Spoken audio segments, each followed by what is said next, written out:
మీ ఎలాంటి వ్యాపార ప్రకటనలకైనా వెంటనే మా ఛానల్ సంప్రదించండి. గురుగారు, ఈ దీపం అనేది ఇంట్లో మనం ఎటువైపు పెట్టి వెలిగించాలంటారు? ఇన్ కేస్ తప్పుగా వెలిగిస్తే ఏం జరుగుతుంది అంటారు? దీపజ్యోతి నమస్తే అస్తు అంటారనమాట. ఓకే, దీపం ఆరోగ్యం ఇస్తుంది, ఐశ్వర్యాన్ని ఇస్తూ ఉంది, వెలుగునిస్తూ ఉంది, సంపదనిస్తూ ఉంటుంది. దీపం ఎక్కడ ఉంటే అక్కడ గ్రోత్ ఉంటుందని మనకు చెప్పుకుంటూ ఉంటారు అనమాట. దీపలక్ష్మి అని అంటారు అనమాట. దీపం అంటే ఎవరంటే లక్ష్మీదేవి అంట.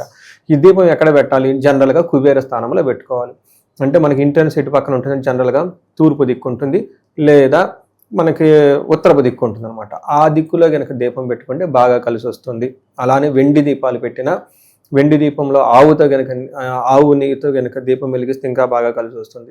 జనరల్గా మన పూజ గదిలో కూడా తూర్పు మొహం పక్కన తిరిగి ఉంటాం అనమాట. అక్కడ పెట్టుకుంటే బాగా కలిసి వస్తుంది అని చెప్పుకుంటారు. కొన్ని దిక్కుల్ని అవాయిడ్ చేస్తారు. దీపం ఎక్కడ పెట్టినా బేసికల్గా మంచిదండి. అయితే మనకు ఆలోచన ఏంటంటే, మనకి తక్కువ టైంలో ఎక్కువ రిజల్ట్ రావాలనుకుంటాం కాబట్టి ఎక్కడ పెడితే ఇంకా బాగా గ్రోత్ వస్తుంది అనుకున్న టైంలో లివింగ్ రూమ్ ఎక్కడ నుంచి ఉంటాం మనం, హాల్లో అటు ఇటు కూర్చుంటాం. అంతేగాని మూలలో కూర్చోం కదండి, అక్కడ పెట్టుకోవాలి ఫస్ట్. కొన్ని ప్లేసులు అవాయిడ్ చేయమని చెప్తారండి, పర్టికులర్గా దక్షిణపు దిక్కుని.